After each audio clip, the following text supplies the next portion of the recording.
Halo Sobat SCISI dimanapun Anda berada, kembali hadir program Sisi Talk KSO Sukopindo Survei Indonesia yang membahas seputar impor. Indonesia sebagai negara dengan menganut sistem ekonomi terbuka, tentulah pertumbuhan ekonomi nasional sangat dipengaruhi oleh pertumbuhan ekonomi kawasan dan perkembangan ekonomi global. Pemerintah Indonesia sudah banyak melakukan kerjasama di bidang ekonomi, baik secara bilateral ataupun multilateral. Lantas, bagaimana Indonesia mampu memanfaatkan kerjasama bidang ekonomi baik secara bilateral dan multilateral ini untuk mengakselerasi pertumbuhan ekonomi nasional. Bersama saya, Rohindra Mason, kita akan membahas dan diskusi hal ini secara detail, topik yang sangat menarik dan sudah hadir bersama kita seorang akademisi dan juga seorang yang bergerak di bidang politik, yaitu Wakil Menteri Perdagangan Republik Indonesia periode tahun 2019 hingga 2024, yaitu Dr. Jerry Sambuaga. Pagi Pak, Selamat Pak Jerry, pagi, apa selamat kabar pagi. Pak Beson? Baik, terima Sehat-sehat. kasih atas kehadirannya. Nah, Pagi ini, sebelum kita diskusi Pak, saya akan bacakan, mungkin ini adalah profil dari Pak Jerry. siap. Pak Jerry ya. Pak Jerry, Pak Wamen saya panggilnya Pak. Boleh Pak Wamen ya silakan. Pak, Pak Wamen. Siap. Ini adalah, kelahiran Jakarta di 2 Juli tahun 85.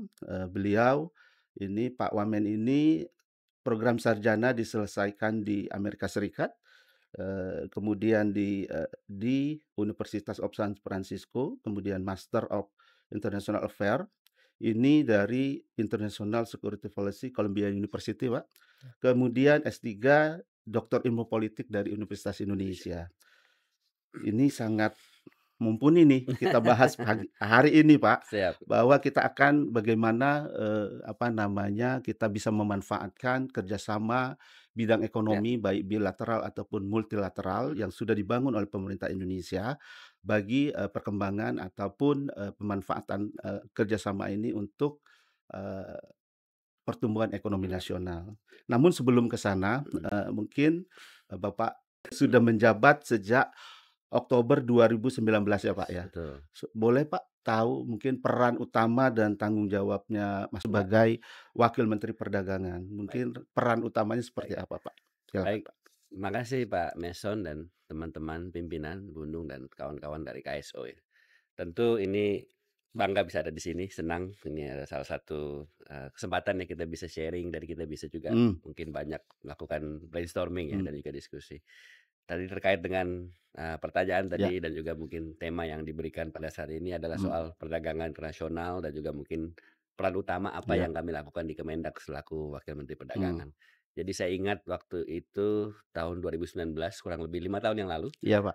25 Oktober 2019 kami dilantik oleh Bapak Presiden Joko Widodo sebagai Wakil Menteri Perdagangan Mmm, dan saya ingat pesan-pesan beliau itu dan juga amanah dan juga tentunya tugas yang mmm, diberikan dari beliau kepada kami adalah secara spesifik berkaitan dengan perdagangan internasional. mhm, Ya, dan juga tentunya itu menjadi salah satu rujukan referensi kami untuk bagaimana kami bisa memaksimalkan tugas peran dari Kemendak dalam hal untuk bisa memajukan perdagangan internasional. Nah, tentu dalam konteks kita memajukan mhm, perdagangan internasional itu banyak yang kami bisa lakukan mmm, ya. Salah satunya adalah dengan mempercepat, mengakselerasi dan mhm, juga memastikan perjanjian-perjanjian dagang mmm, atau trading agreements di kawasan multilateral ini bisa dimaksimalkan. mmm, Nah, memang pada saat itu menjadi prioritas. Kenapa? Karena memang Bapak Presiden melihat perjanjian dagang ini sangat penting dan memberikan manfaat yang positif dari segala macam aspek ya. Mulai dari contoh ya, misalnya dari soal tarif, mhm, dari soal bagaimana kita bisa mengenjot ekspor, mhm, bagaimana kami juga bisa memastikan supaya produk-produknya itu adalah produk yang berkualitas yang mhm, dikirim dan seterusnya. Nah, singkat cerita, peran utama yang yang ditugaskan oleh beliau kepada kami adalah memastikan supaya perdagangan internasional itu bisa menjadi salah satu pintu masuk bagi Indonesia untuk bisa memperkaya apa yang kami ini selama punya dari mulai resources misalnya sumber daya alam, nah mhm, lalu juga mungkin, hal-hal lain yang menjadi salah satu aset Indonesia untuk bisa dipromosikan gitu ya. mhm, Nah, contoh ya, saya mungkin masuk ke dalam hal yang spesifik ya. Sampai per hari ini Pak Mason, kita mhm, sudah menyelesaikan itu 37 perjanjian dagang mmm, seluruh dunia. 37 perjanjian dagang. Itu kita semua ada di 5 benua. Ada di Asia, mhm, Australia, Afrika, Eropa, dan Amerika. Jadi semua semua kawasan dan benua tuh kita punya perjanjian dagang, trade agreements. Baik itu dalam bentuk PTA, FTA maupun SEPA ya. mhm, Nah, tentu yang menjadi salah satu penekanannya adalah kita bisa mendapatkan benefit. mmm, Contoh misalnya, dengan Indonesia, Australia, SEPA. Jadi mhm, kita punya perjanjian dagang nih saya kasih contoh. Indonesia, Australia, SEPA. SEPA itu singkatan dari Comprehensive Economic Partnership Agreement. mhm, Nah, melalui perjanjian ini, mungkin saya tidak bisa bahas semua iya, benefit ya, mungkin saya fokus satu mhm, benefit. Satu benefit yang kita miliki dengan Australia adalah soal post tarif. Jadi hampir meliputi mencapai sekitar 7.000 produk Pak Mason. mhm, 6.700 sekian produk itu kalau masuk produk Indonesia ke Australia itu tidak terkena biaya tarif, mhm, biaya masuk. Ya artinya apa? 0%, 0 rupiah, $0 yang membuat pertama tentu efisiensi dari segi cost, mhm, dari segi biaya. Mungkin bisa cut sampai 10 sampai 15% untuk para pelaku usaha kita, eksportir kita untuk mhm, mengirim barang ke Australia. Nah, mhm, ini tentu selain ini practicality dan juga soal efisiensi dari sisi biaya dan mhm, cost, tapi juga tentu meng-encourage, memberikan motivasi kepada eksportir kita mhm, untuk mengirim barang ke Australia dan mhm, itu meliputi hampir 6.700 hampir 7.000 tarif, produk. mhm, Nah, ini kan sesuatu yang sangat bermanfaat ya iya, untuk ekspor kita, yang tentunya akan memberikan sumbangsi kepada neraca perdagangan iya, misalnya kan gitu, sehingga menjadi surplus. Nah mhm, ini saya baru bicara satu perjanjian dagang, belum perjanjian-perjanjian dagang lainnya yang selama ini juga memang diprioritaskan oleh Bapak Presiden untuk kita juga bisa menjalankan amanat-amanat itu. Nah, mhm, contoh yang kedua misalnya, kita punya perjanjian di ASEAN mhm, yang namanya RCEP atau kita biasa sebut RCEP, Regional Comprehensive Economic Partnership. Nah ini menjadi sangat spesial Pak Mason, kenapa? Karena RCEP ini pertama, dari sisi volume, dari sisi size, itu adalah the second largest block, mhm, trading block di dunia. mhm, Kenapa itu the second largest block? Karena itu tidak hanya negara anggota-anggota ASEAN saja, yang 10 anggota itu, tetapi mhm, juga 5 negara yang non anggota, mhm, mulai dari Australia, New Zealand, Jepang, Jepang, Korea, Korea, dan China, mhm, ya. Nah, 5 ini walaupun bukan member ASEAN, tapi juga menjadi bagian dari kesepakatan RCEP tadi, untuk membentuk kesepakatan dagang, mempermudah arus barang, pertukaran jasa, dan mhm, juga produk, dan memastikan marketnya itu potensial untuk bisa mereka melakukan banyak sekali kegiatan-kegiatan bisnis dan mhm, kegiatan-kegiatan usaha. iya, Dan ini sekali lagi saya sebut menjadi the second largest block mhm, setelah WTO. Karena oke, kalau dilihat dari segi populasi, populasi ASEAN itu kan yang member tuh hampir 700 juta.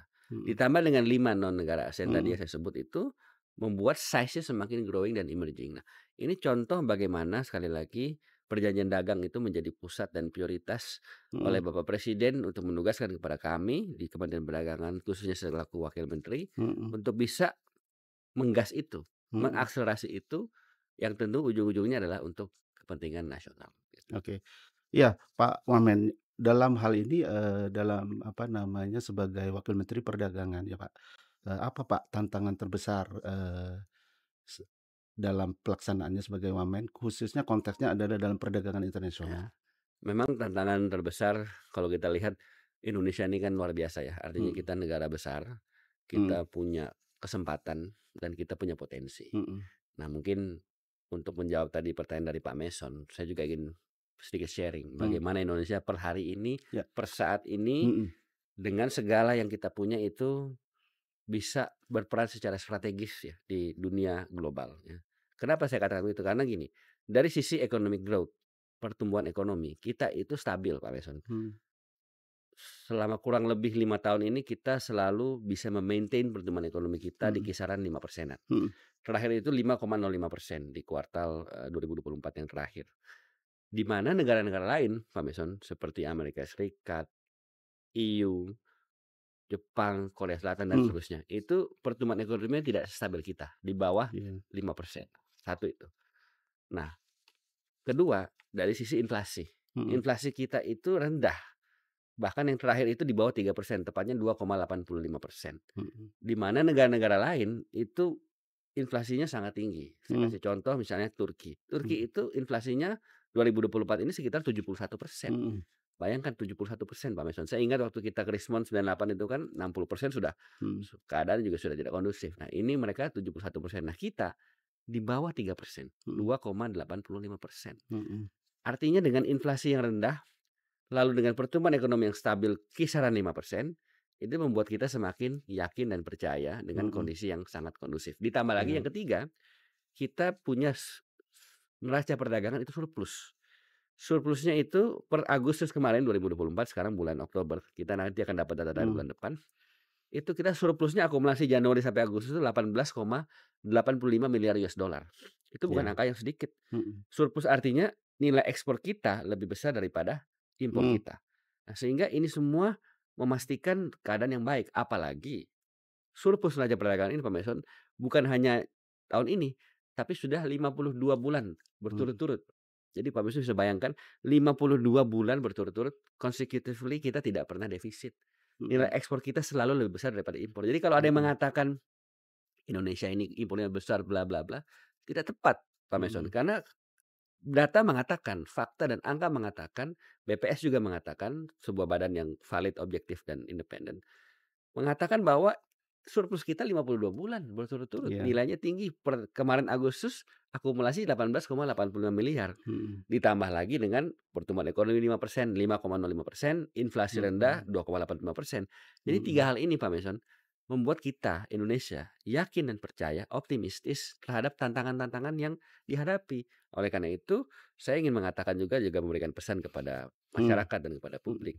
Ya kita harus optimistis. mhm, Jadi dengan tantangan-tantangan apa yang memang selama ini mungkin dihadapi. Karena kalau kita bicara tantangan kan itu kan beruntun ya, mungkin iya, semenjak zaman Covid. mhm, Gimana tidak menjadi tantangan, perdagangan pasti terhambat. Karena mhm, kenapa? Mobilitas terhambat, iya, aktivitas fisik juga terkurangi, ya iya, kan? Banyak negara melakukan lockdown misalnya kan. mhm, Sementara Indonesia tidak melakukan lockdown. Kita mhm, sebutnya pada saat itu kan PSBB ya kan, mhm, dan seterusnya. Nah, artinya apa? Ini adalah sebuah kondisi di mana Indonesia itu bisa melalui banyak rintangan, banyak tantangan, mendapatkan ekonomi yang stabil 5,05%, mhm, inflasi yang rendah 2,5%, surplus neraca perdagangan 52 bulan sebesar 18,85 miliar US mhm, dollar per hari ini. Artinya ini semua bahkan dipuji, saya ingat banget waktu saya mendampingi Bapak Presiden di mhm, forum G20 di Bali tahun 2022, itu semua negara anggota mengapresiasi bagaimana Indonesia bisa menjaga ketahanannya. iya, Nah, artinya sekali lagi kalau kita bicara soal mhm, rintangan, tantangan, saya optimis, yakin, dan percaya bahwa kita bisa menghadapi tantangan iya. tersebut. Menarik Pak Wamen, apa yang disampaikan bahwa inflasi di Indonesia itu stabil dengan tingkat pertumbuhan ekonomi kita di atas 5% ya Pak, Betul, kisaran 5% dan surplus neraca ya, perdagangan sudah dicapai, dalam 43 bulan ya Pak, 52 lima bulan, puluh dua heeh, bulan terakhir. Tapi begini Pak Wamen, bahwa kita ketahui PDB kita, dari tahun ke tahun sepertinya, dari sisi sektoral ya Pak, ya PDB sektoral ya, sektoral bahwa PDB manufaktur itu 18,67% pada ya, tahun ya, 2023. Dalam hal ini ada banyak hal mungkin yang menjadi faktor pemicunya ya Pak. ya, Bisa jadi, melonjaknya, produk-produk konsumsi impor, produk-produk ya, artinya akhir yang merupakan, menjadi apa namanya, bagi produk lokal, mhm, produk sejenis yang lokal. Dalam hal ini apa yang dilakukan oleh Wamen Menteri Perdagangan untuk mengantisipasi atau tanggapannya seperti ya, apa, Pak, baik, terhadap PDB yang, sektoral yang, cenderung turun, di mana tadi saya sampaikan 18,67%, mhm, artinya bisa jadi kita katakan deindustrialisasi ya, Pak. Dalam hal ini mungkin memang ini, saya harus tanyakan ke Kementerian Perindustrian, tapi ada baiknya saya mumpung Pak Wamen ada di sini saya tanyakan pandangan Bapak selaku Wakil Menteri Perdagangan. baik. Jadi kalau kita melihat ya, artinya ini kan semua sektor kan saling terintegrasi Mhm, antara perindustrian, mhm, perdagangan, dan tentunya ekonomi dan mhm, seterusnya, dan lintas sektor ya, intinya begitu. Kalau kita bicara soal PDB, kontribusinya terhadap perdagangan, kontribusinya terhadap banyak sektor dan lain-lain, saya pikir ini semua saling berkaitan. ya, Dan saya ingin mengatakan bahwa selama ini, kalau tadi Pak Meson sampaikan, oke, ada barang-barang yang mungkin konsumtif ya, mhm, yang mungkin selama ini menjadi barang yang diimpor, mhm, katakanlah begitu ya. Tadi kan kita spesifiknya ke situ. mhm, Nah, saya ingin mengatakan bahwa tidak semua memang kita ekspor, yap, ya. Ada memang produk-produk yang kita impor. mhm, Nah, tetapi kalau kita melihat secara komprehensif, Pak Meson, yang kita impor itu adalah barang-barang yang memang pada umumnya tidak bisa diproduksi dalam negeri. mhm, Contoh misalnya, dari sisi produk hortikultura misalnya, ya, mhm, produk agriculture. Apa sih barang yang kita tidak bisa buat di sini yang terpaksa kita harus impor? mhm, Misalnya bawang putih. mhm, Bawang putih itu kan saya yakin masyarakat Indonesia mengkonsumsi itulah secara mhm, umum dan secara luas gitu yap, kan. Nah, demand-nya banyak, mhm, tinggi permintaannya, tetapi produksinya sulit. Kenapa? Karena bawang putih tidak bisa tumbuh di Indonesia karena harus memiliki iklim dingin. mhm, Kalaupun dia tumbuh, dia tidak bisa maksimal ataupun produktivitasnya tidak bisa banyak. Sehingga dia harus impor dari luar negeri. Kenapa dia harus impor? Karena memang nggak bisa tumbuh, nggak ada iklim dingin, tapi demand-nya atau permintaannya cukup banyak. Nah, itu satu, barang-barang yang tidak bisa kita produksi di dalam negeri. Jadi terpaksa kita harus impor dan juga memenuhi kebutuhan masyarakat dan itu pun dibatasi, tidak bisa segitu gampangnya barang dari luar bisa masuk, ya. Kedua adalah soal atau jenis barang yang contoh menjadi bagian atau mungkin supporting untuk industri. Contoh mhm, misalnya, besi baja.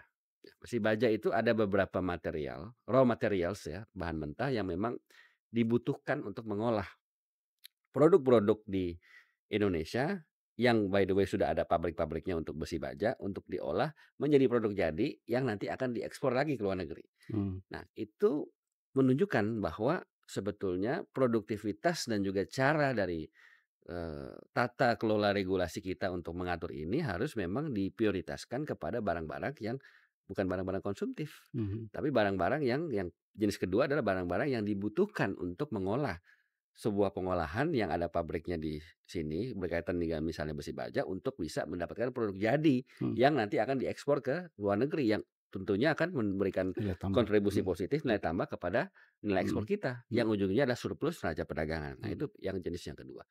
Nah, artinya dari 2 jenis ini saja kita bisa memastikan bahwa tidak semua barang impor itu adalah bisa masuk dengan mudah. mhm, Tidak semua produk impor itu adalah produk yang konsumtif, mhm, ya. Kalaupun yang konsumtif itu pun juga ada hitungannya, tidak bisa semua dan kalaupun yang konsumtif itu adalah barang atau produk yang tidak bisa diproduksi dalam negeri. Seperti tadi yang jenis pertama soal produk hortikultura mhm, seperti bawang mhm, putih. Nah, ini semua saya ingin mengatakan bahwa ada salah satu referensi atau tolak ukur atau standar yang memang menjadi best practice, memastikan jadi bahwa kita tidak bisa terus-terusan mhm, mengatakan bahwa, "Oh, memang ini selamanya ini barang konsumtif." Tidak, karena datanya mhm, mengatakan tidak demikian. Nah, lalu yang ketiga, data yang kami terima terakhir dari BPS dan juga menurut dari Kementerian Perdagangan, 71,2% kurang lebih, barang yang kita impor itu adalah barang industri.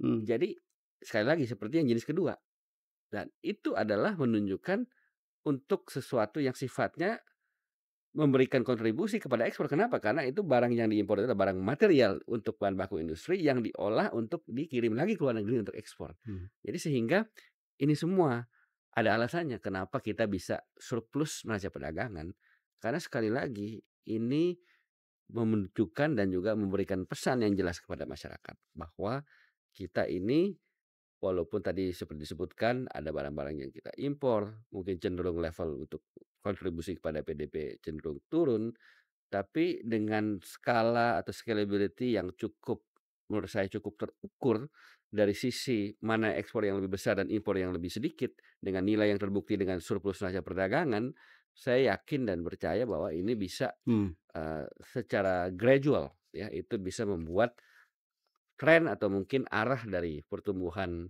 atau mungkin nilai level dari mulai konsumsi, lalu juga mungkin dari PDB dan seterusnya akan meningkat. Oke. Baik Pak Mamet, kita lanjut ke pertanyaan mungkin diskusi berikutnya kita Mhm. agak keluar dari, kita ke Amerika dan Amerika, Cina. siap. Amerika dan Cina ini kita ketahui bahwa, mitra dagang utama kita ya Pak, Ya, baik ekspor ataupun impor, di mana, mayoritas, impor kita itu dari Cina ya Pak. ya, Kemudian ekspor kita juga dari ke Cina dan Amerika. betul. Di bulan depan, Mhm. di, minggu pertama November 2024, Amerika akan melakukan pesta Ya, demokrasi, Demo di mana Partai Republik dan Partai Demokrat Demokrat. akan berhadapan Ya, seru nih Pak, di betul. bulan depan. Partai Demokrat diwakili oleh Kamala Harris, kemudian Partai Republik oleh Donald Trump. Mhm. Kaitannya dengan Indonesia, artinya, pandangan Bapak selaku Wamen, Wakil Menteri Perdagangan, mmm, apa dampaknya, terhadap perekonomian Indonesia bila mana yang menang adalah Partai Republik Mhm. ataupun, Partai Demokrat? Ya. Mana yang lebih menguntungkan mungkin Pak, bagi Indonesia? Jadi saya melihat ya kalau Amerika ini kan negara yang memiliki influence ya Mhm, dari sisi kebijakan, mhm, kebijakan luar negerinya. Dan saya juga melihat, bahwa proses demokrasi internal mereka yang mhm, akan mengadakan election ya di mhm, November itu, pasti sedikit banyak itu juga akan memiliki pengaruh kepada tidak hanya mereka secara domestik, secara mhm, nasionalnya mereka, tapi juga kepada konstelasi politik global, bahkan juga politik dagang gitu. mhm, Nah, kalau dari sisi siapa yang menang dan memberikan manfaat, mhm, ya saya melihat siapapun yang akan menjadi pemenang, apakah mhm, itu Donald Trump yang dari Republik atau mhm, Kamala Harris dari, Partai Demokrat ya, itu pasti, eee, akan tidak hanya memberikan, apa namanya istilahnya, influence atau pengaruh, mhm, tetapi juga memberikan banyak, eee, peluang dan tantangan pada saat yang sama, ya. Tapi apakah kita bisa memprediksi secepat itu? Kalau iya, menurut saya pribadi yang saya lihat ya, siapapun presidennya itu kan juga tidak bisa serta-merta langsung dalam waktu sekejap gitu mhm, berubah gitu arah arah apa namanya, pendekatan bilateral kepada negara-negara termasuk kepada Indonesia. Karena kebijakan luar negeri Amerika Serikat itu tidak hanya ditentukan oleh presidennya, mhm, tapi oleh seluruh timnya yang ada di mhm, situ yang memang juga sudah memiliki, pakem atau mhm, memiliki standar ya dalam menentukan dan juga menerjemahkan apa yang menjadi visi misi dari presiden yang akan terpilih nanti. Cuman kalau kita lihat secara back prac best practice ya mhm, atau secara, tradisi kan, kalau dilihat kan ini perbedaannya dari sisi kebijakan partainya, kalau mhm, Demokrat dan Republikan. mhm, Kalau Demokrat itu kan mungkin dia lebih aktif secara, apa namanya, sisi-sisi kebijakan luar negeri dalam hal-hal mhm, yang sifatnya menyentuh isu-isu kemanusiaan, mhm, isu-isu hak asasi manusia, isu dan seterusnya. Di mana Republikan ini lebih tradisional, yang lebih banyak mungkin menekankan kepada isu-isu soal perdagangan dan lain-lain sebagainya. Tapi mungkin dari sisi values-values yang lain mungkin lebih banyak mengutamakan, personal liberty dan seterusnya. Nah ini menarik kalau kita lihat. Mungkin jatuhnya adalah, perbedaan policy atau kebijakan mhm, yang didasari oleh dari nilai-nilai dasar value atau prinsip partai politik mereka. Nah tapi kan sekali lagi itu juga tidak serta-merta apa namanya, memberikan garansi atau mhm, menjamin nanti arah kebijakan bilateralnya seperti apa. mhm. Jadi kalau menurut saya kita tunggu aja, kita lihat siapa yang Siap Pak, menang, karena iya, memang, hubungan kami dengan Amerika Serikat dari tahun ke tahun, dari semenjak bagus, kita merdeka mhm, sampai sekarang, siapapun presiden selalu baik. iya, Baik dari sisi volume perdagangan contoh, mhm, kita tuh surplus loh dengan Amerika Serikat ya kan. mhm, Nilai ekspor kita mungkin sekitar 25 miliar US, nilai impor kita mungkin nggak nyampe 4 miliar US. iya, Artinya surplusnya banyak lumayan, dan apa yang kita ekspor selama ini ke Amerika Serikat juga barang-barang yang mhm, juga memiliki nilai added value yang bagus ya, iya, mulai dari barang jadi dan tentunya barang-barang yang memiliki nilai lebih gitu kan. mhm, Dan yang ketiga, kita tidak pernah ada sesuatu yang sifatnya, apa namanya, memberatkan ya dari sisi perdagangan mhm, ya, karena kan selama ini tidak pernah ada challenge yang atau mungkin katakanlah hambatan yang signifikan karena selama ini kita partnership bagus, hubungan dagang mhm, bagus, secara bilateral juga bagus dan politik kita tidak pernah ada masalah. Apalagi, kita juga didukung ya oleh banyak sekali asosiasi-asosiasi, pelaku-pelaku usaha ya dan mhm, juga hubungan secara networking tidak hanya mhm, G to G, government to government, bahkan business to business itu kan sudah terbentuk sedemikian kuatnya ya mhm, dengan segala macam apa namanya, performance yang mereka lakukan antara asosiasi di kita, asosiasi di sana, pelaku usaha kita dan pelaku jadi artinya saya rasa tidak perlu khawatir, dikhawatirkan oke, siapapun pemenangnya kita ya, akan tetap saya yakin dan percaya akan tetap mengalami atau mencapai sebuah ya, hubungan yang strategis dan resiprokal. ya, baik, Pak. Tadi disampaikan bahwa, ekspor kita di atas $25 miliar ya, Pak, Ya, sementara impor kita dari nggak sampai Amerika 3 malah. itu di bawah 4 miliar, di Malah bawah empat terakhir miliar kalau US nggak dollar, salah nggak dua sampai 3 miliar, ya, dua koma 2,84. delapan puluh Nah, empat iya benar, miliar. gitu. Artinya surplus kita, sangat besar dari Betul, perdagangan dengan Amerika.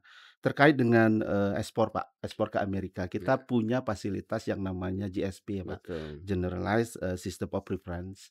Artinya, adanya fasilitas GSP ini memudahkan, artinya mhm, memberi privilege bagi betul, Indonesia, produk Indonesia untuk masuk pasar Amerika. betul, Bagaimana Indonesia bisa memanfaatkan, fasilitas GSP ini mhm.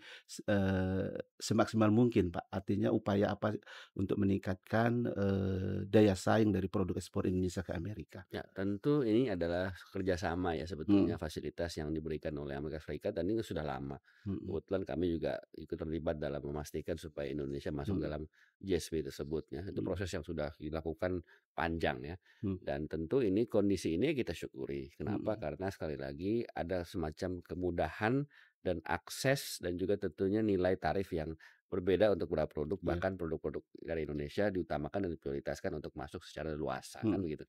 Nah, ini juga tentunya menyebabkan surplus kita juga mhm, cukup besar dari mhm, 28 miliar US ekspor, mereka impornya kita impor dari mereka cuman nggak sampai 3 miliar, mhm, 2,86 sekian. Nah, artinya sekali lagi ini adalah upaya ya, ini bukti bahwa pemerintah Indonesia ini sangat concern dan sangat memprioritaskan kepentingan nasional di atas segalanya. mhm, Gimana caranya kita bisa memastikan apa yang kita miliki itu ter-utilize, mhm, ter-capitalize mhm, dengan baik, sehingga kita mendapatkan untung yang menurut saya sangat masif. Bayangkan itu 28 miliar ekspor kita, impor kita ke mereka dari mereka cuman, 2,86 iya, kan. Berarti mhm, kan itu kan sangat sangat tinggi gitu mhm, surplus kita dan itu mhm, nggak main-main. Artinya dengan negara sebesar Amerika Serikat, Pak iya. Mesan, artinya Pak, apakah iya, ini Pak, saya kaitkan dengan hubungan antara Amerika dengan Cina yang tidak baik-baik saja ya Pak dari sisi, artinya mmm, fluktuatif hubungan antara Amerika dengan, Cina. Apakah ini, Indonesia, sebagai impact dari artinya tadi kan surplus neraca mhm, perdagangan, ekspor kita begitu, besarnya dibandingkan dengan impor dan juga ada fasilitas GSP. mhm, Apakah ada sebenarnya ada impact dari hubungan antara, Cina dan Amerika di mana, Cina mungkin agak sulit masuknya ke pasar Amerika sehingga kita memanfaatkan itu, Indonesia memanfaatkan itu sebagai pasar tradisionalnya yang selama ini ya, Pak. iya, iya, iya, Artinya kita ambil peluang itu dari hubungan yang, iya, fluktuatif antara, iya, iya. Amerika dan Cina. Kalau soal GSP saya tidak melihat, ada unsur misalnya tadi dikatakan Pak Iya, Mason ya, ada misalnya katakanlah tensi antara iya, Amerika Amerika dan dengan Cina. China, dengan Mhm, Tiongkok, lalu kita dapat fasilitas GSP. Karena iya, fasilitas GSP ini sudah kita dapatkan dan sudah pernah kita terapkan ini kan sudah lama.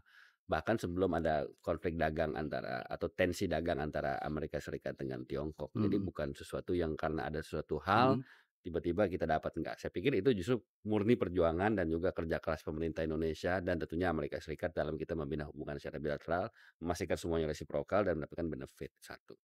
Nah, bahwa itu sekarang sedang ada, katakanlah hubungan yang sedikit, mhm, apa namanya, challenging antara mhm, Amerika Serikat dengan Tiongkok, dengan China. Nah, ini yang tadi Pak Miswan katakan memang betul, bisa dijadikan peluang heeh, ya. Tapi kalau dalam soal GSP itu soal lain. Tapi mhm, kalau dalam soal peluang apa yang kita bisa dapatkan, contoh misalnya iya, dengan adanya, apa namanya, konstelasi yang cukup dinamis ya antara Amerika Serikat dengan Tiongkok. Pertama, mungkin dari sisi, eee, pertukaran atau mungkin arus Luar aliran mhm barang dan jasanya dari Amerika Serikat mhm ke China atau sebaliknya China ke mhm Amerika Serikat. Kan kalau memang ada sebuah katakanlah dinamika antara mereka mhm. berdua, kan sudah pasti 2 negara ini kan pasti akan mencari Iya siapa negara-negara iya iya. lain yang mungkin bisa dijadikan mitra untuk subkon Mhm misalnya ya, untuk mhm mungkin, mencari mitra atau mungkin satu pihak tertentu yang untuk mendistribusikan barang. Misalnya, mhm dari sisi itu aja kita sudah bisa mendapatkan peluang. Kenapa? mhm Karena Indonesia itu kan prinsip politik luar negeri kita dan dagang kita kan sebenarnya bebas aktif. mhm Pertama adalah bebas dengan siapapun, ya kan, dan bebas dari tekanan, ya kan, mhm menjalin hubungan bilateral dan juga regional dengan siapapun, tidak ada musuh, kan begitu. Selama tidak bertentangan dengan, prinsip kepentingan nasional kita mhm tentunya dan juga aktif, aktif kepada siapapun untuk bisa mendapatkan benefit yang sama. Nah, dari hal ini pun kita bisa melihat dari sisi distribusi aja contoh, tidak muluk-muluk. Daripada mungkin Amerika atau daripada mungkin Tiongkok atau China dia berhubungan langsung direct, mungkin bisa cari pihak lain, mhm. salah satunya adalah Indonesia Indonesia. misalnya, dan itu yang diuntungkan siapa? Ya tentunya Indonesia. Mhm Ya kita kan tidak melihat atau tidak memastikan hal-hal lain di luar dari kepentingan nasional kita, yang paling utama kan adalah national interest. mhm mhm Bahwa ada mungkin negara-negara lain bertikai, ya kan?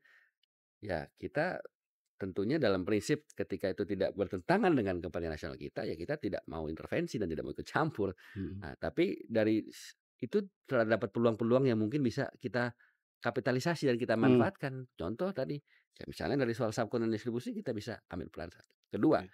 dari sisi, apa namanya, pengembangan produk, ya Mhm kan? Mungkin dengan adanya ini misalnya contoh, ya barang yang spesifik tipe A, tipe B, atau jenis A, jenis B mhm yang selama ini dikirim dari Amerika Serikat ataupun dari China ataupun sebaliknya mhm menjadi terhambat, ya kita bisa mampu menjadi alternatif untuk mengirim barang itu, mhm menyediakan barang itu langsung ke 2 negara itu. mhm Bukan soal distribusi tapi barang-barangnya. Nah, itu kan juga salah satu peluang yang kita bisa manfaatkan. mhm Sehingga saya melihat ini adalah bagian dari memang konstelasi politik ekonomi global mhm yang mungkin implementasinya adalah di perdagangan yang kita mhm harus maximize, kita harus apa istilahnya, cerdik dan juga cermat dan juga cerdas melihatnya gitu. mhm Karena ujung-ujungnya kalau kita bicara perdagangan ini kan kita bicara soal bagaimana kita aktif. Karena kalau kita nggak aktif, berat juga Pak Mason. mhm Nah, gimana cara kita aktif? Tentunya dengan hubungan-hubungan bilateral, regional, dan juga multilateral. mhm Nah, kalau kita tidak mampu memposisikan kita untuk aktif dalam forum-forum tersebut, ya tentunya peluang-peluangnya juga mhm akan semakin minim gitu kan. Nah, mengapa saya yakin dan percaya kita juga aktif? Karena Pak Mason sudah sendiri, kita di G20 itu kita presiden Pak Mason, tahun mhm 2022. mhm Di ASEAN kita chairman tahun 2023. mhm Artinya kita, bukan kaleng-kaleng ini. Negara seperti Indonesia pernah menjadi presiden mhm si G20, pernah leader ASEAN, dan saya dengan bangga mengatakan, kalau di ASEAN tuh kita negara terbesar dari sisi mhm populasi. mhm Dari sisi GDP per kapita juga kita besar di ASEAN, bahkan kalau tidak yang tertinggi. mhm Dan kita hampir setengah populasi ASEAN itu didominasi oleh mhm Indonesia. Nah, dari sisi demokrasi, kita negara terdemokratis di ASEAN. mhm Bahkan kalau di dunia itu kita negara terbesar, terdemokratis ketiga di dunia setelah India dan Amerika Serikat. Dari sisi populasi negara keempat terbesar mhm setelah China, India, Amerika Serikat. Artinya semua itu menjadi aset kita yang kita bisa utilize dan kita bisa capitalize gitu. mhm Di mana sekali lagi dalam sisi perdagangan itu exposure, leverage, bargaining power dan mhm bargaining position itu ditentukan dari apa yang kita bisa offer, mhm apa yang kita bisa provide di dalam tataran dunia global. Nah, mhm itu yang kita harus tunjukkan. Nah, saya pikir dengan apapun yang tadi kita dapatkan dalam sebuah konteks dinamika politik ekonomi global, ya kita harus cermat, cerdas, dan juga melihat ini sebagai bagian dari perjuangan kita gitu. Oke, Pak Wamen, artinya kita geser ke Cina, Pak. Silakan. Sekarang geser Siap. ke Cina, dari Amerika, artinya banyak peluang yang Siap. kita, bisa peroleh ya, Pak, siapa presidennya nanti betul dari, Amerika ini, mudah-mudahan, hubungan bilateral antara Indonesia Amerika makin baik sehingga betul bisa membawa, apa namanya, mengakselerasi pertumbuhan ekonomi nasional. betul. Baik, Pak, sekarang kita ke Cina. Cina, sejak Januari 2010 sudah, diberlakukan atau ditandatangani, ACFTA ya, Pak, ACFTA, ASEAN China Free Trade Area. Cina merupakan, 2 dengan Amerika, 2 mitra dagang utama kita di luar India dan Jepang. Bagaimana, Indonesia memanfaatkan, perjanjian bilateral ini ya, mungkin kawasan ya, Pak, ya, Ya, antara ASEAN dengan China, untuk, akselerasi pertumbuhan ekonomi nasional, Pak. ya. Dan bagaimana mungkin sekalian saya tanyakan, adakah ekses negatif dari, ICFTA ini? Jadi kalau kita melihat, betul yang dikatakan Pak Mmm, Mason, Amerika Serikat, Tiongkok, China, mhm, India, Jepang, mmm, nah itu salah satu yang besar ya. mmm, Dan bahkan dengan China, dengan Tiongkok ini kan kita juga kalau dari sisi size kan mmm, Pak Mason bisa lihat, penduduknya mereka hampir 1,5 miliar, iya, kita kan 280 juta ya mmm, sekarang ya. Nah, dan yang ingin saya sampaikan kalau dengan tadi Amerika Serikat kita surplus, mmm, kalau dengan Tiongkok kita defisit tahun ini, ya kan. oke, Mengapa mhm, kita defisit? Ya karena memang kalau dari sisi volume kan bisa dilihat, masyarakatnya mereka itu aja udah 3 kali lipat, mmm, apa, lebih ya, 4 kali lipat 4 kali lipat lebih kan kalau kita tiga mmm, ratus juta aja mereka 1,5 kan iya, berarti kan 4 mmm, kali lipat, 5 kali lipat lah mungkin ya, 5 kali mhm, lipat mungkin dengan jumlah yang presisi. Nah saya melihatnya begini, dari sisi produktivitas, mhm, dari sisi konsumsi, mhm, bayangkan kalau satu produk aja Pak Mason, 1,5 miliar penduduk Tiongkok, misalnya kita dagang dengan 1 miliar ya mungkin yang produktif mungkin nggak 1 miliar ya, mmm, tetapi kan itu kan bukan hanya kita bisa berdagang dengan 1 miliar mhm, orang, tapi 1 miliar orang atau kurang lebih segitu juga bisa berdagang dengan 280 juta mhm, masyarakat kita. iya, Dari sisi size dan volume saja memang sudah jauh kan mmm, gitu. Jadi ketika mungkin ada kondisi di mana kita defisit, mhm, ya tentu menjadi tidak begitu heran gitu kan, karena memang dari size-nya memang juga jauh. Tapi kita pernah surplus dengan China, China, saya ingat tahun 2022. mhm, Kenapa? Karena pada saat itu nilai impor, eee, apa namanya, kita itu mengalami penurunan, mmm, ya. Nah, tapi nilai ekspor kita mungkin kurang lebih sama lah gitu. Nah, mungkin yang bisa saya sampaikan dengan adanya mmm, ACFTA, mhm, ya lalu juga dengan tidak hanya ACFTA, tapi dengan RCEP yang tadi, mhm, Regional Comprehensive Economic Partnership di ASEAN, itu mungkin bisa mensupport kita Indonesia secara bilateral untuk bisa menaikkan juga produk-produk apa yang selama ini kita kita bisa utilisasi. Ya, kita misalnya contoh misalnya ekspor misalnya nih, mmm, ada 1,5 miliar penduduk, misalnya kita ekspor odol, kan mhm, ada berarti kan ada 1,5 miliar sikat gigi pakai odol, ya kan itu kan, mhm, dengan produk yang sangat sederhana gitu kan, misalnya. Tapi saya yakin nggak cuma Indonesia melakukan hal ini, mhm, juga negara-negara mhm, lain kan. Artinya kan kesempatan itu ada, potensi itu ada, dan ini adalah saya pikir sesuatu yang kita perlu lakukan terobosan ke mhm, depannya, ya kan. Karena di Tiongkok itu dia juga konsumtif, Pak. Dia butuh juga barang-barang yang memang selama ini menjadi, produk-produk keseharian mereka. Contoh, sarang burung walet. Nah ini menarik, Pak. China itu atau Tiongkok itu adalah konsumen terbesar sarang burung walet dari kita, dari mhm, Indonesia.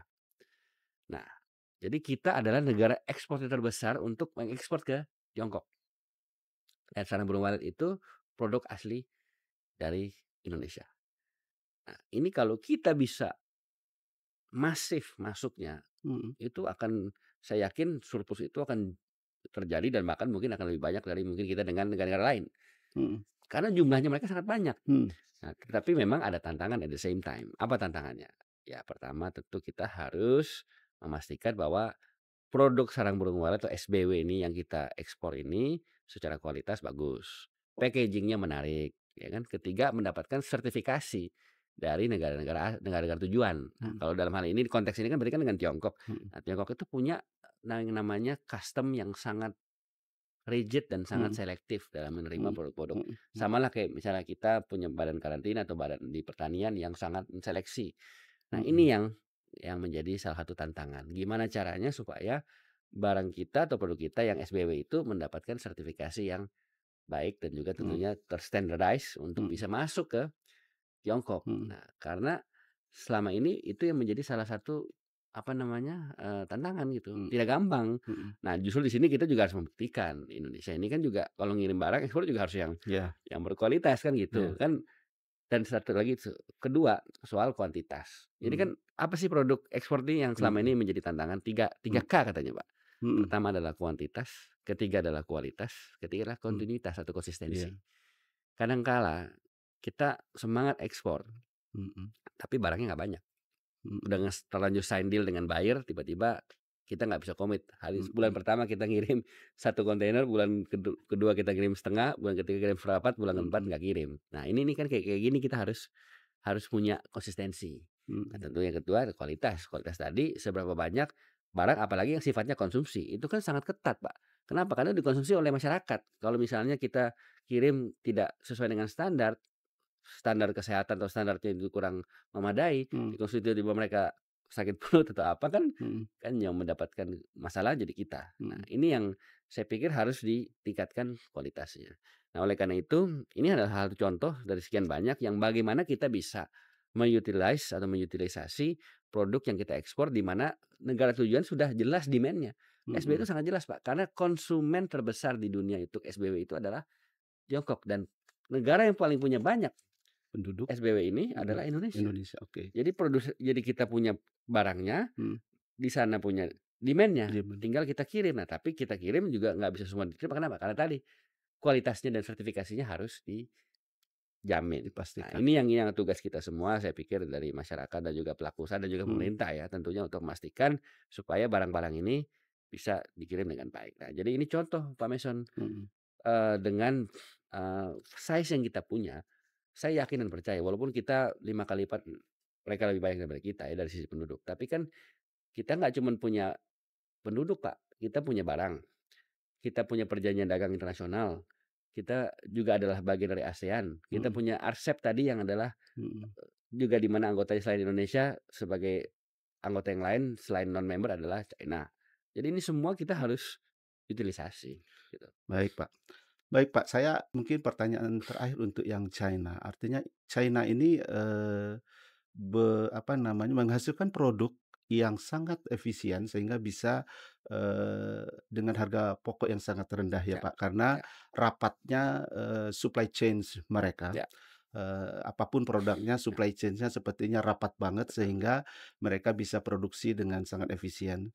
Sementara Indonesia mungkin ada beberapa hal yang seperti tingginya harga energi, Mhm, kemudian tingginya ya, harga ya, logistik. ya, Apakah, Bapak yakin gitu bisa me menyaingi atau bisa head to head dengan, dengan pasarnya Cina, atau sebaliknya Indonesia menjadi, digunakan hanya sebagai pasarnya produk Cina ke Indonesia yang saat ini sangat digemari oleh masyarakat, produk dengan harga murah kita ya, dapatkan dari mana-mana, ya. impornya pun lumayan besar ya Pak dari Cina tadi, di mana di Ya, ya. tahun, terakhir kita tadi Bapak sampaikan bahwa terjadi defisit neraca perdagangan.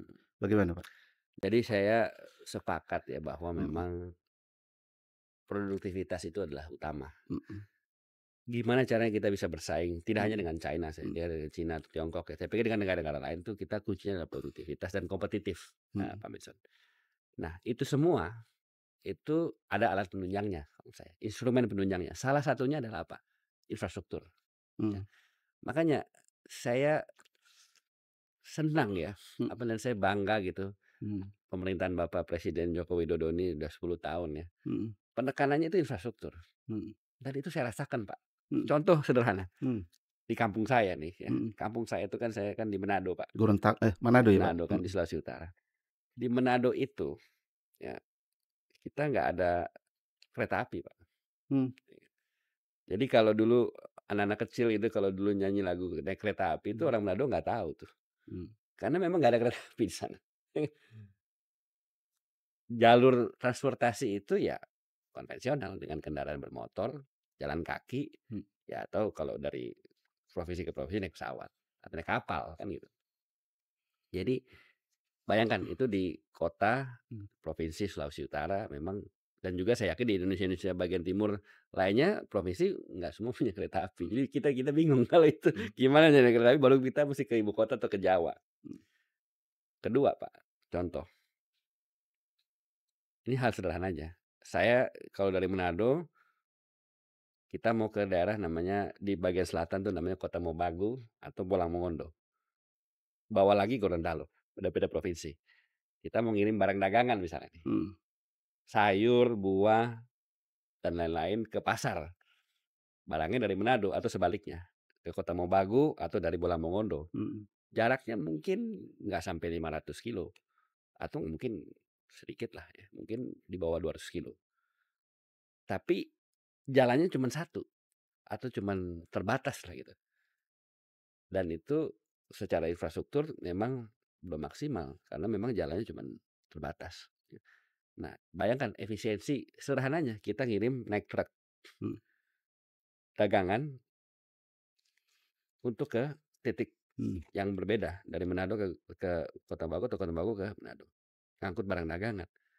Tapi kalau memang jalannya terbatas sudah pasti nyampenya lebih lama, mhm, satu. Kedua, nggak semua barang juga nyampe harus apa, nggak semua barang bisa nyampe lebih lama. Barang-barang kayak gini kan harus fresh. mhm, Kalau dia terlalu lama, udah nggak fresh lagi sampai sana, nggak bisa jualan, mhm, kan gitu. Belum lagi kalau ada hujan. Ini hal simpel, Pak. Hujan, jalan tergenang air jadi rusak. Jadi lama truk-truk jalannya. Belum lagi kalau buka tutup. Kadang-kadang di beberapa daerah titik itu, kalau jalan yang menuju ke sana nggak bisa dilalui oleh 2 atau 3 mobil. Jadi harus tutup. Kenapa? Karena jalan yang dari sana juga sama. Ini kan hal yang sangat sederhana. mhm, Untuk mendukung satu komoditas dagang yang untuk kita kirim, mhm, untuk jalur distribusi. Nah ini kan nggak cuma terjadi di situ, Pak, mhm, tapi juga di kota-kota lain nah itulah alasannya kenapa Bapak Presiden melihat infrastruktur tuh harus dibangun. mhm, Jalan, pelabuhan, jembatan, dan seluruhnya ini itu menunjang produktivitas, Pak. mhm, Ya, jangankan produktivitas untuk dagang, anak sekolah misalnya. mhm, Anak sekolah dari titik A ke titik B di kawasan yang memang infrastrukturnya belum mhm, memadai. Dia harus jalan kaki berapa kilo lewat jembatan yang pakai kayu untuk bisa nyebrang. Kan itu juga sulit itu. Itu baru bicara soal satu daerah, satu sektor, belum lagi sektor-sektor yang lain. Nah, makanya ini adalah sesuatu yang tidak hanya bermanfaat untuk satu sektor, tapi juga untuk produktivitas dagang. Dan yang ketiga, untuk pembangunan kemanusiaan, ya kan. Makanya saya sangat bangga dan terima kasih Bapak Presiden. Artinya 10 tahun ini sudah memberikan hal yang sangat-sangat konkret, mhm, sangat-sangat bermanfaat, dan sangat-sangat memberikan dampak yang positif dan produktif untuk segala macam sektor yang kita punya. Jadi kalau orang bilang, "Buat apa sih pelabuhan? Buat apa sih jalan? Buat apa jembatan? Buat apa?" Ya mereka mungkin belum melihat ke sisi-sisi yang lain, Pak. Coba kalau kita kan Indonesia ini nggak cuma Jabodetabek, mhm, Indonesia ini kan sampai ke Manado, sampai ke Jayapura, sampai ke Kupang, sampai ke Sumba, sampai ke semua gitu. Jadi balik lagi kalau kita mau bicara produktivitas, kompetisi, efisiensi dan lain-lain, itu perlu juga dibangun instrumen-instrumen pendukung yang salah satunya infrastruktur. Nah, balik lagi ke soal pertanyaan Pak Mason, mhm, soal China. Ya, saya yakin, Pak, ini dengan kita udah bangun infrastruktur 10 tahun, luar biasa masif, ada angka-angkanya, itu semua Pak Jokowi selalu sampaikan. IKN, itu juga pasti akan juga membuat pergeseran juga, prioritas ekonomi. Itu kita ke depannya secara long term, itu pasti akan bisa bersaing secara kompetitif. Dan saya yakin ke depannya persaingannya bukan lagi Indonesia dengan Tiongkok atau China, Indonesia dengan India atau Indonesia tapi global. tapi global dan mungkin dalam skop yang lebih kecil. Jadi mungkin persaingannya ke depan prediksi saya itu antara eee, mungkin kecamatan di Jakarta atau kecamatan di Manado dengan kecamatan di China. mhm, Jadi udah skopnya udah semakin rigid gitu ya. Sehingga udah bukan lagi negara ke negara ya, tapi udah mungkin antar kecamatan atau mungkin bahkan kelurahan. mhm, Karena memang semuanya itu udah lebih cepat dan instan gitu. mhm, Nah ini semua dilakukan dan sangat ditunjukkan oleh kepemimpinan Bapak Joko Widodo selama 10 tahun dan saya ingat betul Pak Presiden selalu bilang ini ke kami-kami pembantunya beliau ini di kabinet. Kalau bikin kebijakan itu jangan cuman kita sending-sending saja. Jangan cuma lakukan rutin, tapi harus deliver. Deliver dalam mhm, arti dampaknya itu masyarakat bisa rasain gitu. Dan ini semua kepemimpinan beliau 10 tahun ini saya sangat-sangat yakin dan bangga dan ya dan saya sangat-sangat optimis itu sangat mhm, dirasakan gitu oleh masyarakat. iya. Gitu kira-kira. Baik, Pak, dengan keyakinan tinggi ya, Pak, Indonesia bisa bersaing di kancah global. Artinya bagaimana Indonesia mampu, eee, menciptakan industri yang, berdaya saing tinggi, tentu Betul, didukung dengan kebijakan yang efektif, betul. kemudian yang sudah dilakukan oleh pemerintahan Jokowi pada 10 tahun terakhir. Mhm, Mudah-mudahan Indonesia bisa, memanfaatkan, pasar-pasar tidak hanya domestik tapi betul. juga pasar internasional. Oh, amin, kita lanjut nih, Pak. Tadi kita udah bicara tentang Amerika dan Ya, China. enak.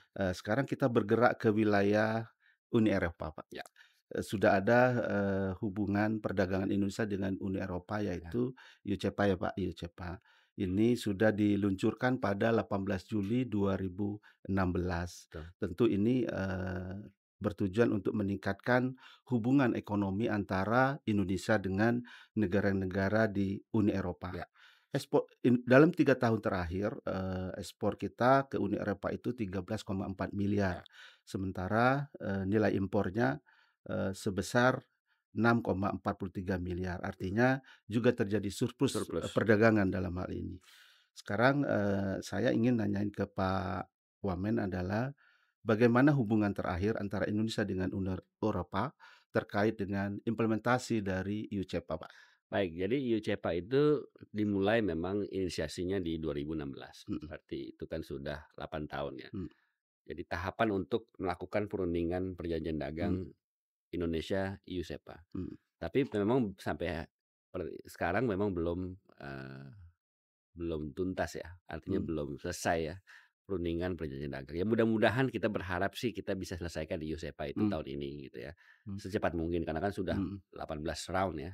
Sudah 6 tahun ya saya pikir ya apa yang kami lakukan sudah maksimal dan mereka mhm, juga sudah maksimal. Kita dalam bernegosiasi kan pasti ada kesepakatan-kesepakatan atau mungkin hal-hal yang harus, mendapatkan banyak approval dari atau mendapatkan banyak pertimbangan gitu ya. Ya mudah-mudahan Pak Mason saya ingin sampaikan bahwa dalam kesempatan ini mudah-mudahan EU-SEPA bisa selesai, mudah-mudahan tahun ini. Ya kita mhm, harapkanlah itu bisa selesai. Nah, lalu terkait dengan mhm, bagaimana kita berhubungan dengan Eropa ini. Kalau menurut saya ini Eropa ini pasar besar, Pak. mhm, Tadi Pak Mason sampaikan sendiri kita surplus, sekali lagi mhm, ya kita surplus karena kita nilai ekspor kita lebih tinggi dibandingkan dengan nilai impor kita. Jadi kita patut syukuri. mhm, Nah, tapi kita juga harus tidak hanya aktif dan juga agresif, tapi kita juga harus, kritikal, mhm, ya. Mengapa saya katakan kritikal? Karena Eropa ini kan mungkin Pak Mason juga sudah mendengar baru-baru ini atau mungkin beberapa waktu belakangan ini kan juga melakukan sebuah inisiatif ya, mhm, sebuah gerakan yang namanya EUDR. EUDR itu European Union Deforestation mhm, Regulation. Jadi ada komoditas-komoditas yang menurut mereka dianggap itu merupakan hasil dari deforestasi yang meliputi 7 komoditas, salah satunya adalah CPO dan kopi, mhm, itu tidak boleh masuk ke pasar Uni Eropa. Nah mhm, ini kan saya pikir memberatkan dan merugikan mhm, dan juga yang paling penting adalah secara prinsip itu juga dipertanyakan. mhm, Mengapa saya katakan dipertanyakan? Karena definisi dari deforestasi itu apa? mhm, Nah, ini yang kadang kala ada pemaksaan dan juga ada semacam, hal yang sifatnya sangat subjektif yang diterapkan oleh Uni Eropa kepada negara lain termasuk Indonesia. mhm, Kenapa harus mereka yang mendefinisikan deforestasi? Seperti apa deforestasi dan apa buktinya bahwa negara lain melakukan deforestasi? Kalau dilihat secara lebih spesifik, kan Uni Eropa itu kan juga sebetulnya juga tidak banyak negaranya yang punya lahan atau punya kawasan hutan Sehingga mereka mungkin dalam memutuskan sesuatu juga tidak bisa objektif gitu loh, karena mereka tidak punya mhm, resources itu.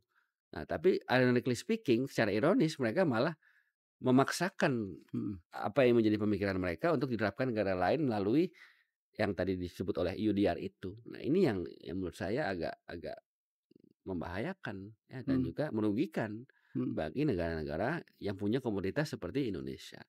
Nah, oleh karena itu, kita harus juga punya posisi dan punya mhm, stance.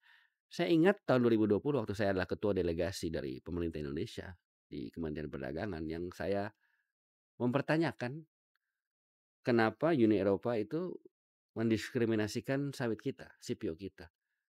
Nah, kebetulan saya ketua delegasi Pak Mason, dan atas arahan ya saya menjadi ketua delegasi mhm, dan kita tuntut Uni Eropa di forum WTO. Karena kita sebagai negara punya hak untuk mengeksersis hak right mhm, kita untuk mempermasalahkan ketika ada komoditas kita di blok di WTO. Itu kan forumnya di situ. Nah, di situ ternyata Pak Mason, mereka selalu katakan Indonesia itu katanya membabat hutan, mhm, merusak lingkungan hidup dengan adanya sawit-sawit ini, ya kan. Nah, dan mereka bilang deforestasi, kita tidak cukup mempreservasi kawasan hutan. Lalu saya tanya balik ke mereka, "Loh, Anda bilang kita tidak mempreservasi kawasan hutan kita dengan baik. Sekarang saya tanya, Anda mempreservasi nggak?" Begitu saya tanya begitu Pak Mason, mereka nggak bisa jawab. Kenapa mereka nggak bisa jawab? Karena secara fakta dan faktual, kawasan hutan mereka yang mereka preservasi itu hanya kurang dari 15% Pak. Sementara kami Indonesia, mhm, kita, itu lebih dari 51%. mhm, Jadi it's not about environment, mhm, ini bukan soal lingkungan Pak. Nah, itu saya katakan, ini bukan soal, it's not about environment. Ladies and gentlemen, saya bilang, kalau soal lingkungan nggak tepat kalian bilang kita membahayakan lingkungan sementara kalian cuma kurang 15%, itu kan hypocrite, itu kan mhm, sesuatu yang sifatnya bertentangan dan kontradiktif. mhm, Setelah ditelusuri, berdebat dan segala macam kita buka data, ternyata adalah soal harga, Pak Mason. mhm, Jadi harga CPO kita itu 5 kali lipat lebih murah mhm, ketimbang harga produk lokal mereka kayak rapeseed, mhm, sunflower. Jadi mereka berupaya melakukan proteksi terhadap produk domestic mereka, product. Yang menurut saya wajar Pak kalau kita semua melakukan protektif gitu, mhm, kebijakan protektif. Nggak masalah, saya bisa terima itu. Tapi yang saya tidak bisa terima adalah ketika mereka menggunakan alasan lingkungan mhm, untuk memproteksi produk mereka, produk mereka, yang di mana alasan lingkungan itu tidak tepat. mhm, Kan itu nggak fair, itu kan mhm, itu bukan nggak fair, nggak benar, itu kan itu artinya kan tidak menyajikan fakta apa adanya. Kalau mereka bilang, "Oke, saya proteksi ya produk mereka karena produk kalian lebih murah." Oke, kita bisa mengerti. Ya itulah namanya kita berjuang dalam kesepakatan dagang kan begitu soal harga. Tapi kalau mereka bilang, "Kita nggak bisa terima mhm, karena alasan lingkungan." Di mana alasan lingkungan itu tidak benar, mhm, kan nggak tepat. Nah, itu yang kita permasalahkan, Pak, di forum WTO. Nah, bahkan saya kritik lagi, ini yang katanya namanya free trade. mhm, Free trade last time I check itu adalah sesuatu yang sifatnya distribusi barang, ekspor barang tuh bebas. mhm, Nah, ini berarti mana negara yang selama ini mengadvokasi, mhm, memperjuangkan, mempromosikan free trade malah justru ngeblok mhm, komoditas negara lain. Nah, mhm, ini yang saya pikir sifatnya sangat kontradiktif. Nah, oleh karena itu, Pak Mason, saya ingin katakan, kita harus punya stance, mhm, kita harus punya posisi, posisi tahu, kita harus punya positioning yang kuat dan bargaining power yang tinggi ketika kita berhadapan dengan aksi-aksi atau tindakan-tindakan atau pendekatan-pendekatan atau inisiatif yang menurut saya sangat merugikan bangsa kita. Itu kan merugikan bangsa kita.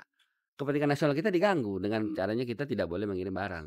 Nah, mhm, ini saya pikir yang kita harus fight dan kita perjuangkan dan itu sudah kita lakukan. Artinya ini menjadi pesan yang jelas bahwa perjanjian dagang, konstelasi politik dagang, ekonomi politik global ini semua berkaitan. Jadi kita dagang itu nggak cuma soal jual beli, supply demand dan juga siapa untung siapa rugi. Tapi juga kadang-kadang dikaitkan dengan kedaulatan negara lain dalam mengelola, mengeksplorasi dan mengirim barang. Nah, ini yang kita harus punya posisi dan ini kita tunjukkan kepada semua negara termasuk ke mhm. Uni Eropa. Tadi Bapak nyampaikan bahwa ada isu lingkungan yang dimasukkan ya Pak, di Ya. dalam, eee, upaya untuk memenangkan persaingan di Mhm. pasar Uni Eropa. Upaya-upaya seperti apa Pak yang sudah dilakukan dalam rangka menguatkan posisi tawar Indonesia di Uni Eropa? Tentu selama ini kan kita Mhm, sudah melakukan forum yang tepat di WTO. mhm, Jadi ketika kita ada masalah seperti tadi, mhm, barang kita diblok atau segala macam, kita mhm, ada forumnya di WTO itu namanya melalui dispute settlement, mhm, DS. Nah, mhm, kalau untuk sawit ini CPO ini kita namanya DS 593, mhm, dispute settlement 593. Nomornya udah dinomorkan oleh mereka WTO seperti itu. Nah, itu kita lakukan, Pak, proses. Namanya memang prosesnya kan nggak cepat. Itu tahun 2020 kita sudah mhm, lakukan prosesnya.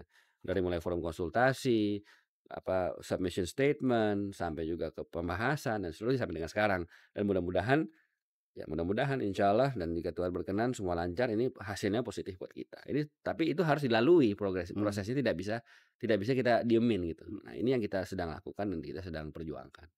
Dan itu dari sisi dispute settlement. Yang kedua, dari sisi bagaimana kita selalu mhm, membangun komunikasi dengan pihak-pihak pelaku mhm, usaha, antar pelaku usaha. Jadi kan ini kan nggak cuma sekali lagi G2G, nggak cuma government to government, tapi juga business to business, mhm, communities to communities, people to people. Jadi semua ini kita punya jaringan yang selama ini kita juga lakukan, baik itu melalui kunjungan, trade mission, misi dagang, dan semuanya.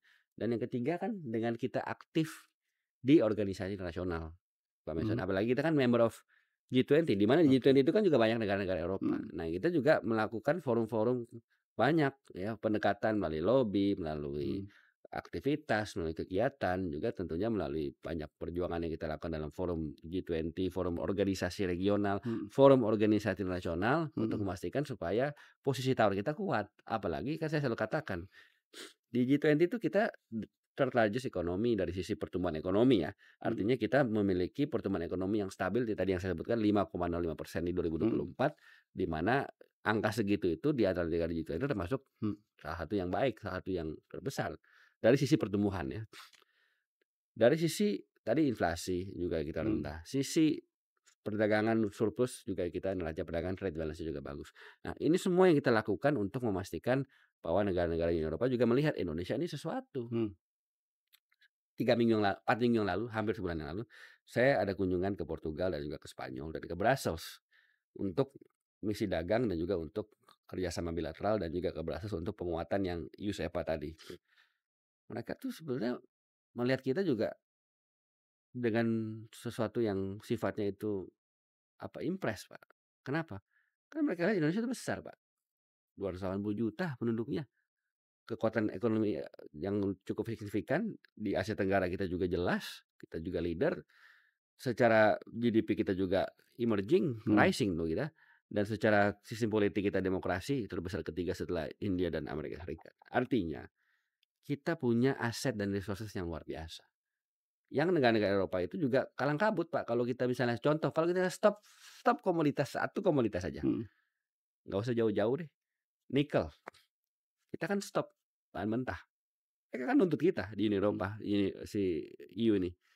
Mereka bilang, "Kok kenapa kita stop?" Ya kita kan punya hak dong untuk mengeksplorasi, mengolah, menjadikan nikel ini adalah sesuatu yang kita sifatnya mhm, hilirisasi untuk kita kirim produk jadi. Itu mhm, hak kita. Kenapa kita mesti takut dengan tekanan-tekanan, apalagi perintah Bapak Presiden, amanah benar lawan at all cost. Makanya itu kan kita di nikel mhm, kita berjuang untuk menyamakan pemahaman dan juga memberikan pemahaman ke mereka bahwa kita berhak untuk mengolah dan mengirim barang apa yang kita olah dan apa yang kita ekspor ke negara-negara siapapun yang kita mau, mhm, termasuk ke Uni Eropa.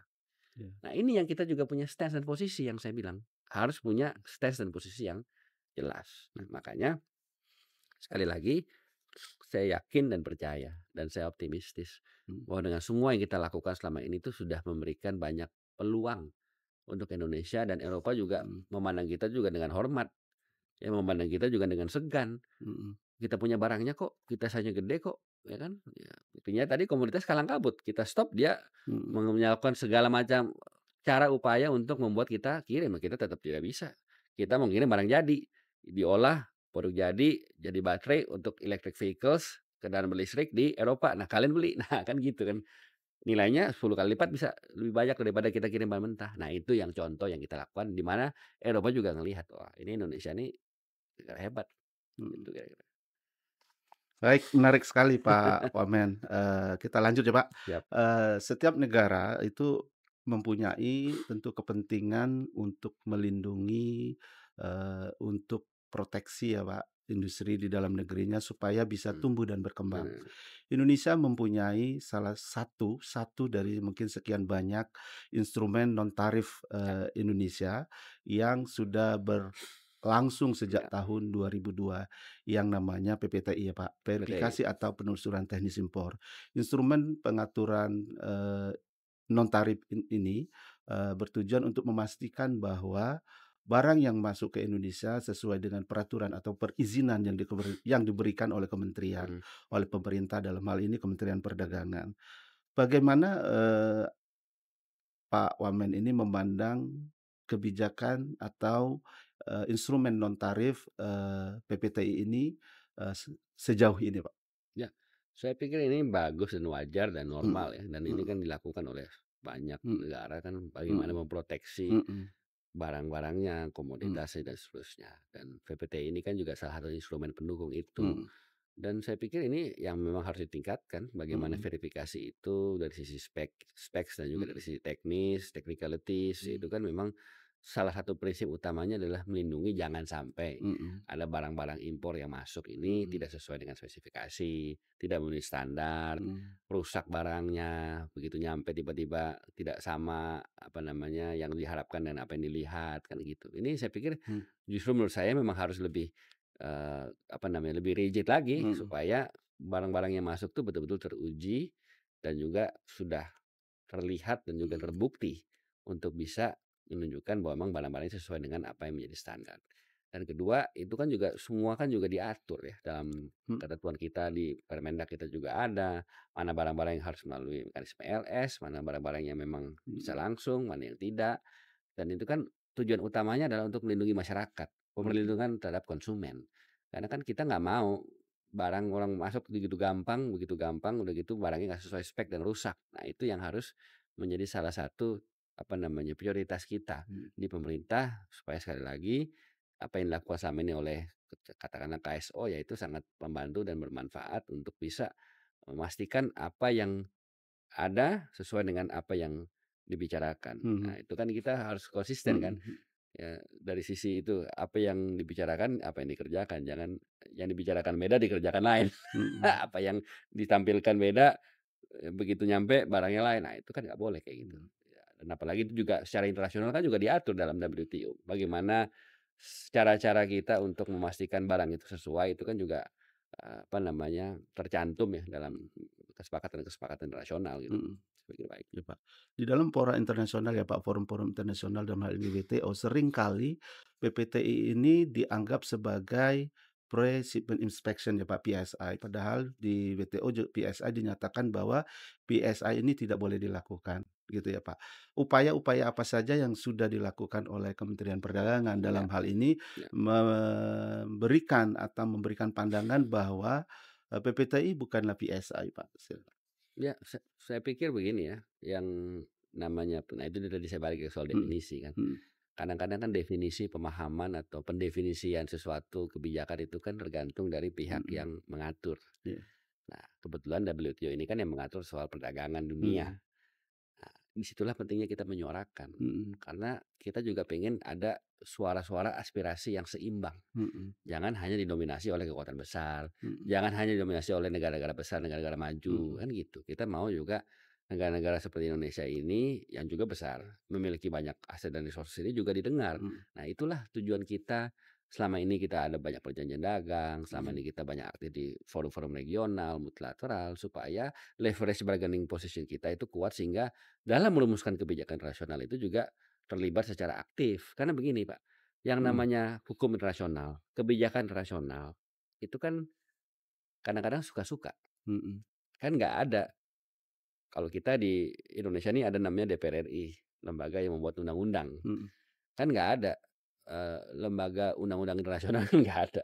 Itu ditentukan oleh forum-forum organisasi, di mana organisasi itu didasari oleh keaktifan dan mhm, juga leverage dan juga involvement kita. Nah, kalau kitanya nggak aktif, kalau kitanya nggak agresif, kalau kitanya nggak intensif dan dalam kita nggak banyak bersuara, ya otomatis akan kalah suara dengan mereka-mereka yang aktif. Nah, gimana supaya kita aktif? Ya kita pertama harus ya dalam setiap kegiatan dan setiap forum kita harus tunjukkan. Kedua, kita juga harus lihat bahwa produk-produk dan komoditas atau apapun yang kita punya, aset apapun resources yang kita miliki itu bernilai. Nah, sebagai contoh tadi kan Eropa juga kalang kabut Mhm ngelihat mhm kita kan, mhm. artinya, "Oh ini Indonesia ini something nih, sesuatu yang harus diperhitungkan." Nah, itu udah mulai kelihatan tuh semua, Pak. Mhm. Apalagi kita di ASEAN, negara besar, di APEC kita juga iya, dan segala macam. Nah, ini Mhm semua sekali lagi membantu kita mhm dalam katakanlah memperjuangkan apa yang kita inginkan, apa yang menjadi kepentingan nasional kita, termasuk soal tadi, yang soal inspection tadi yang mhm kadangkala definisi-definisinya ini kan terlalu bias ya. Nah, ini tugas kita membuat itu supaya tidak bias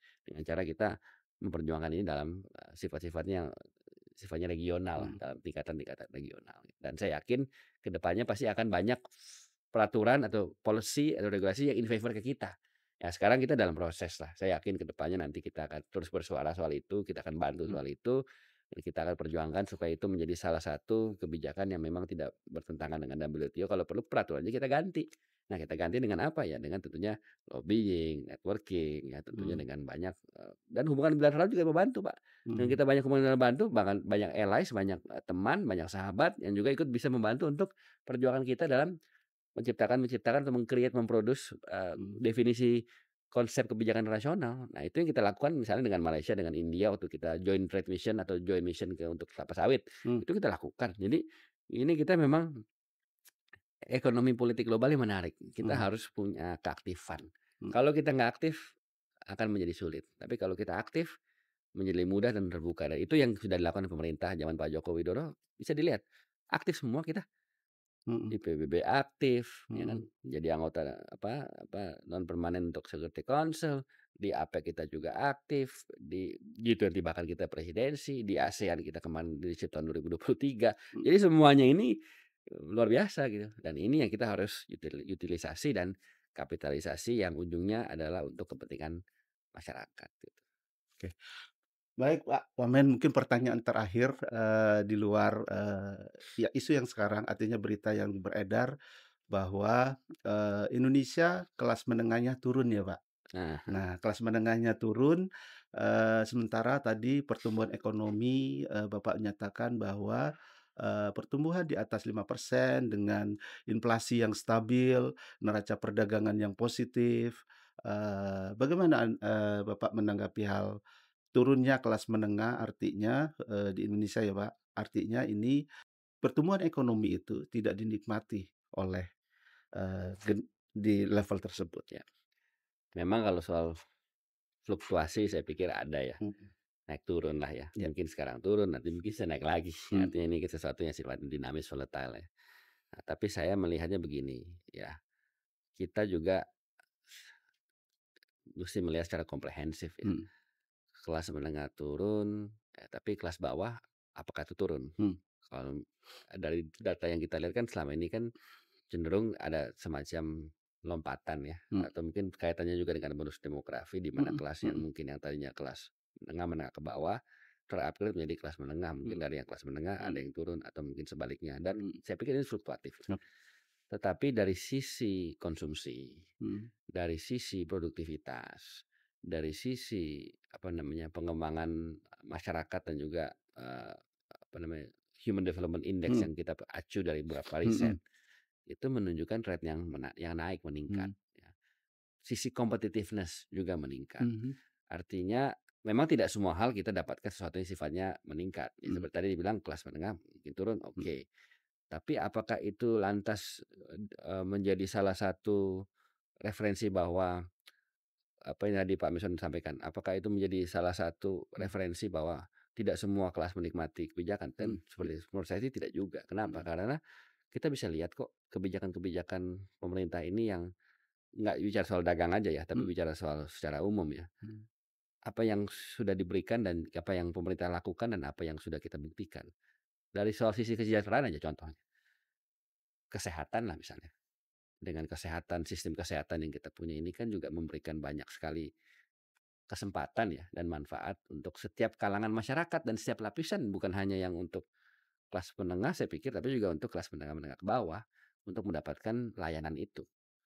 Pendidikan contohnya, ya mhm kan? Dan juga tentunya banyak sektor yang lain. Artinya mhm Ini semua ya memang butuh waktu, gradual ya seperti saya bilang. Tapi kalau saya melihat dari sisi pendekatan makro dan umum, Mhm, dengan pertumbuhan ekonomi yang naik, lalu dengan inflasi yang rendah dan surplus mhm, neraca perdagangan, sudah pasti trickle down efeknya itu juga akan mhm, banyak. Walaupun memang kadang-kadang butuh waktu untuk bisa, dirasakan ya oleh mhm, masyarakat. Tapi dari sisi kebijakan itu sudah memberikan minimal bukti-bukti dari angka dan juga data yang mhm, bisa nanti akan ke depannya dirasakan oleh masyarakat secara proses bertahap gitu ya. Dan ini yang saya yakin dan percaya bahwa tentunya dalam beberapa hari ke depan nih kita akan ada mhm, pemerintahan baru mhm, yang akan dilantik Bapak Prabowo dan Mas Gibran sebagai presiden dan wakil mhm, presiden. Saya pikir ini akan juga tentu menjadi perhatian dan mhm, tentunya temanya kan keberlanjutan. mhm, Apa yang sudah dilakukan Bapak Presiden Joko Widodo dan Pak Maruf kan akan dilanjutkan tentunya dalam mhm, pemerintahan yang akan datang dan tentunya akan menjadi salah satu prioritas untuk memastikan ini semua berjalan dengan baik.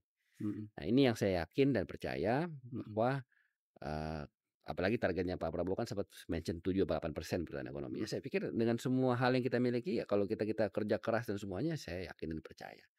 Dan yang paling penting adalah sekali lagi sesuatu kebijakan itu kan memang harus dilihat secara menyeluruh ya.